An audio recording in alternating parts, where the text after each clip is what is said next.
हिंदू हृदय सम्राट बाळासाहेब ठाकरे, जय तुळजाभवानी, परमपूज्य बोधिसत्व डॉक्टर बाबासाहेब आंबेडकर, क्रांतीसूर्य महात्मा ज्योतिबा फुले, छत्रपती शाहू महाराज, साहित्य सम्राट लोकशाहीर अण्णाभाऊ साठे, अहिल्यादेवी होळकर या विभूतींना प्रथमतः अभिवादन। आज या मोहोळ शहराच्या नगर परिषदेच्या निवडणुकीच्या निमित्तानं आज या राज्याचे उपमुख्यमंत्री एकनाथ भाऊ शिंदे साहेब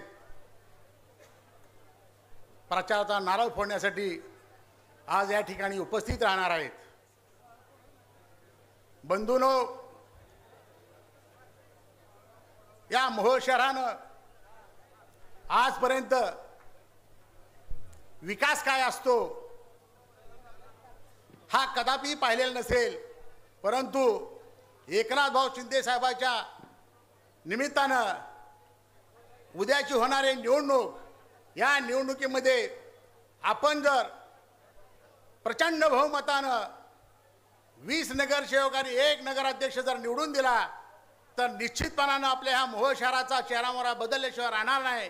हीच या ठिकाणी तुम्हाला आव्हान करतो, कारण 27,000 मतदार आहे या मोहोळ शहराचा, तालुक्याचं प्रमुख शहर आहे।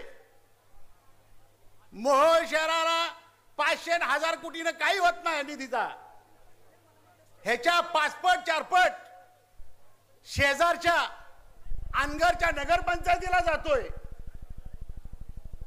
ही तफावत जर नष्ट करायची असेल, हे जर संपवायचं असेल, थांबवायचं असेल, तर माझ्या या नवयुवकांना, नवतरुणांना, माझ्या माता भगिनींना माझी कळकळीची विनंती आहे, एकनाथ भाऊ शिंदेच्या धनुष्यबाणाच्या समोरचं बटन दाबून 20 नगरसेवक आणि 1 नगराध्यक्ष निवडून देण्याची जबाबदारी ही तुमच्या आमची सर्वांची आहे। मित्रांनो, तळागाळामध्ये तयार झालेला रमेश बारस्कर सारखा युवक नेता, बहुजनांचं नेतृत्व असणारं, सर्व जाती धर्माला घेऊन जाणारं असं एक प्रगल्भ नेतृत्व, अति आत्मविश्वास असणारा माणूस, आपला माणूस म्हणून त्याला आपण सर्वांनी स्वीकारलं पाहिजे। हीच या ठिकाणी मी तुम्हाला आव्हान करतो। मित्रांनो,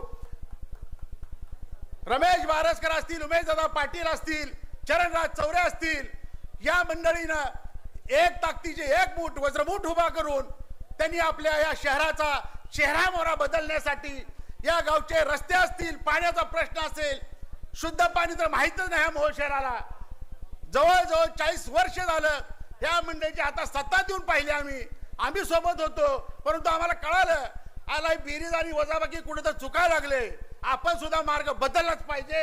मग आम्ही सर्वांनी निर्णय घेतला की रमेश बारस्कर, उमेशदादा पाटील, चरणराज चौरे यांच्या पाठीशी आपण सर्वांनी खंबीरपणाने उभा राहून त्यांना प्रचंड मताने निवडून देण्याची भूमिका आपण या ठिकाणी अभिवाचन घ्यावं, अशी मी या ठिकाणी विनंती करतो। जय भीम, जय महाराष्ट्र।